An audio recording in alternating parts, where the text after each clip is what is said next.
Good morning. It's December the 25th. It's Christmas Day. So, Merry Christmas to you all. I think my loose plans have been kind of thrown out of joint. I'm not feeling too well. I don't know why, but I suspect the reason. This last couple of days I've had this pain in my chest down here. Of course, when you get to my age, you always think about your heart and am I having a heart attack and whatever, but knock on wood for good luck, I don't think so. I've had this before. It's not kind of deep inside. It feels like my sternum, and I think it's, believe it or not, I think it's a slight outbreak of gout in the places where the bones join and the front of my rib cage. And the reason for that is that I have been drinking alcohol, just not a lot by my old standards, but regularly, a couple of beers a day. Of course, when a drunk says he's drinking a couple of beers, it's usually more than that, but not a lot. But it all adds up, and if your body doesn't flush that shit out, it just builds up inside. And the local beer here tends to make me feel really bad anyway. I just haven't got any energy and feeling listless and whatever. I went out for my dinner at my pizza restaurant last night, which was nice. If I've got some footage, I did shoot. Let's hope I can tack it together into a Christmas Eve video. You will see that I did make myself a martini, which was very, very nice, a vodka martini. I bought some real, genuine Russian vodka and made that. 90% of the bottle will go back in my drinks cabinet. That's it. And I had 300 milliliters of red wine with my pizza, which is a bit less than half a bottle. So not much by anyone's Christmas standards, least of all mine. I've been taking some gout medicine this last couple of days, and the pain in my sternum is kind of easing off, so that's good. I still feel just genuinely under the weather and unwell today, so I'm going to walk around this lake. I was going to go down and sit on the beach this morning and do all sorts of shit. I will go into Patong this afternoon, probably, and do a beach walk, though I might do that tomorrow, Christmas Eve, and just rest up this afternoon, maybe do the beach walk tomorrow. And because I've got to go into town tomorrow anyway for a party at the hotel in the evening, having a Secret Santa party there with Tom and Poi and a few others that I won't know. So I'll do that. Maybe I'll do my beach walk tomorrow. Rest up this afternoon. I'll pop it this afternoon. After this walk, I'll shower up and pop into Central and buy another slice of fruitcake for tea and fruitcake this afternoon. So yeah, I'll do that. Anyway, I'm walking around the lake. It's a lovely day. Perfect peace and quiet. So if you watch my Christmas rant, you'll say, well, where are the idiots with the stereos? There's some quiet here that needs to be wrecking. Well, luckily, the one that likes to come here in his car and ruin everyone's tranquility, he's not here. I think he only comes on Sunday. So we'll have to wait to see what's if the person in the calf is fired up, but he rarely does that, I must admit. You know, I'm not in ranting mode today. You know, if you see him do it one time a month on average, that's about it. But oh, sorry, excuse that. So anyway, it's a lovely day. It's not too hot, although it is a bit. So let's make the most of it. Have a slow walk around the reservoir and try and regroup after that. So I'll get back to you. I'll see you later, hopefully. Bye bye. Well, it's certainly beautiful in here. You come in here, you're out of the sun, you know, and it's a lot cooler, fresher, because there's more oxygen with all the trees. And this is providing it's not too hot. It's a really great time to come, because the busy periods for this early in the morning and late in the afternoon. But outside that, most people think it's too hot and don't walk or bicycle around here. So for me, it's the best time to come. It always reminds me of Fort Canning in Singapore, where I used to do my daily exercise. It's a lot like this. Never was a place more like Fort Canning without it being Fort Canning, I always say to myself. This is what I call the 1 mile gate. According to my GPS, this is exactly 1 mile from where I leave the bike and start the walk at ground zero, and it's an almost exactly 4 mile round circuit, so quarter of the way there. This always looks nice. See, someone has left a little offering there to the water god, whoever that may be, and water comes just down there. It's still flowing well.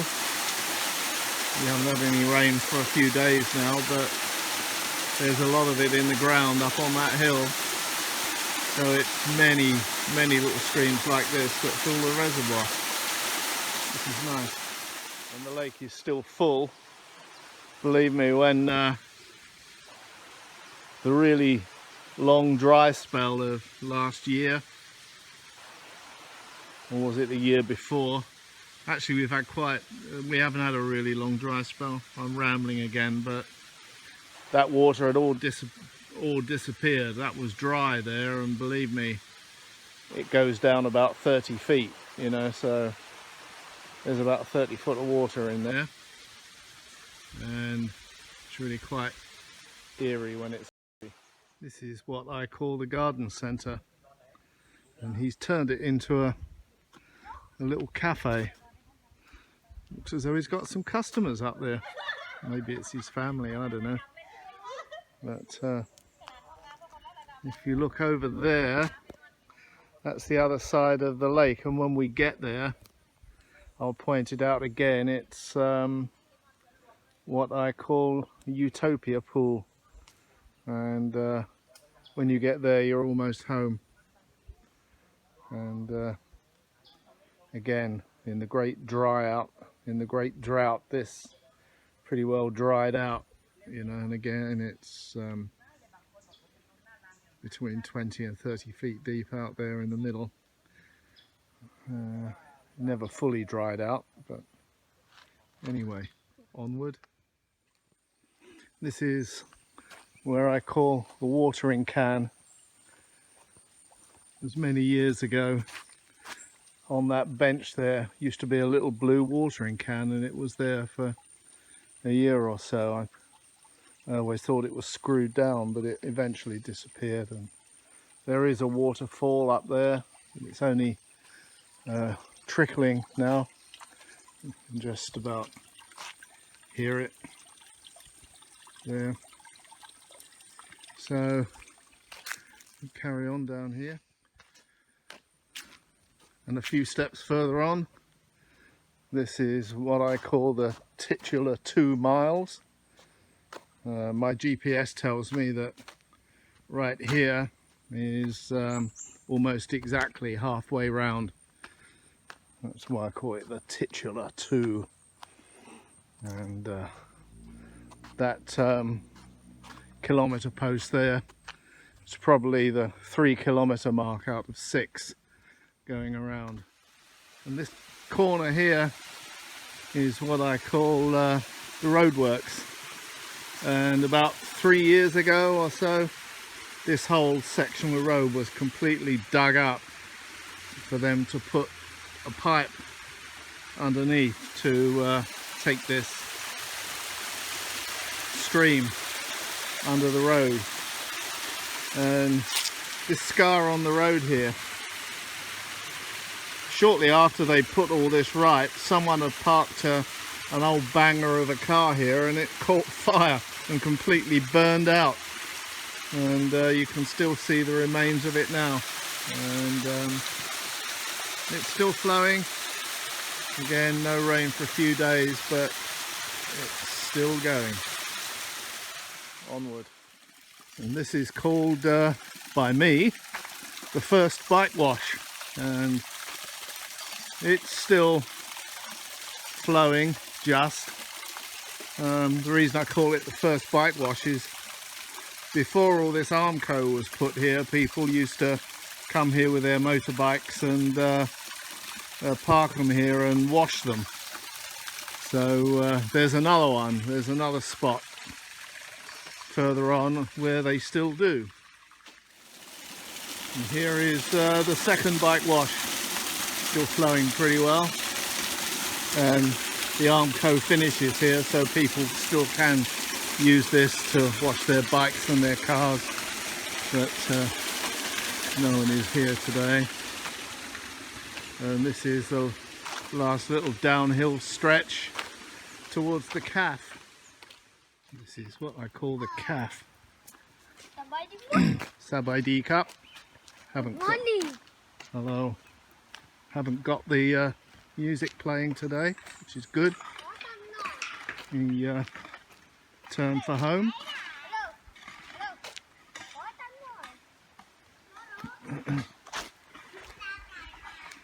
And it's uphill all the way now. About 1.5 miles to go. And this little bit further on is what I call the Titular Temple. Now the story behind this, why do I call it a Titular Temple? Well, this site was cleared a long time ago, and I wondered what they were going to build on it. And I was walking past here one day, a couple of years ago, and there was a little ceremony going on there where they were letting off loads of fireworks. It must have been them sort of consecrating the ground, if you like. And out over there, before they made a lake out of it, there used to be a little temple, smaller than this actually, and where some kind of deity used to live. And when the lake flooded, it obviously disappeared under the water, and I think everyone forgot about it until a couple of years ago, the very dry period. The water level dropped so much it exposed it again, and that's what made them think, well, maybe we ought to build a replacement for the spirit to live in. So they built this, and I called it a titular temple because it took so long to build. It was done with donations and in the builder's spare time, I suspect. So it must have taken about a year to build it. But it's finished now, and it's actually turned out quite nice. They've done a bit of, you know, preliminary landscaping and whatever. So this is the Titular Temple. They had some Titular Temple dogs move in, but they've gone again now. And I saw them up here a week or so ago. They had some titular chickens in there, but they seem to have gone as well. Maybe they ate them. This here is what I call the Primeval stream. They built this quite nice little cafe here, and quite a nice spot actually. And built some stuff down there. This, I call it the Primeval stream because this must have been the main river running through this valley, and it's probably the main source of all the water in the lake, and it never really stops flowing no matter how dry it gets, but it has eased off somewhat. Yeah, very nice. These railings, this is what I call the Utopia Pool, and I mentioned it a little while ago, if you remember, because I was standing all the way over there in the garden centre, and you could see these railings over here, and this was a huge building site for a long time when they built all this, because it was starting to slip. The road was starting to come unglued and slip away, so they had to cut it all the way back, and took them a long time. And that's the Utopia Pool.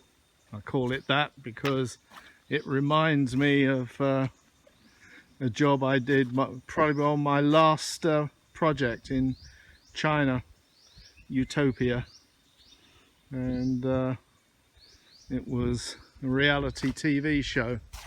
It was quite popular around the world, so they wanted to do a version in China.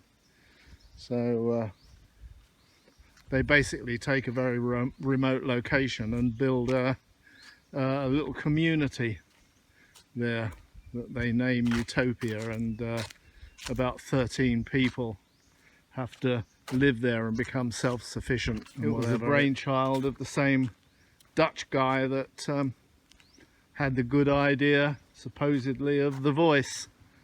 It's amazing. You can make millions out of these ideas if you can sell them to someone. Anyway, I call that the Utopia Pool because they dug a little pool on this site which looked remarkably like a smaller version of that. Onward, and still uphill. And this here marks 1 kilometre to go to where I left the bike. A little over half a mile. Well, my schoolboy maths tells me it's 0.625 of a mile. So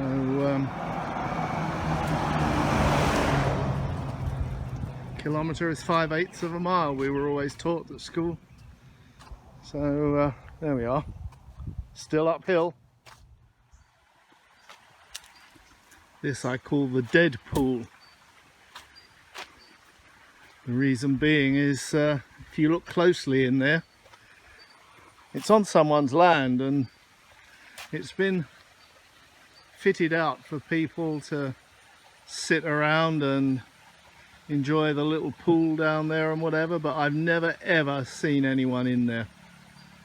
It's very spooky. It's still uphill. It's about half a mile to go. Still uphill. Here we are, ground zero. It's where I started, 6 kilometers. And here is the bike. So let's see if I'm going to be stranded, locked out. The jury is still out on this. Nope, it's okay. So anyway, we'll see. I assume that sometime or other it'll get itself back into this funny little mode, and A, we'll see if it's anything to do with the bike battery, and B, we'll see if method that we found for unlocking it is good. I mean, it's just a bad bit of design as far as this keyless entry system is concerned. Anyway, that's life. Walk over, considering I didn't feel like it. Well done, Graham.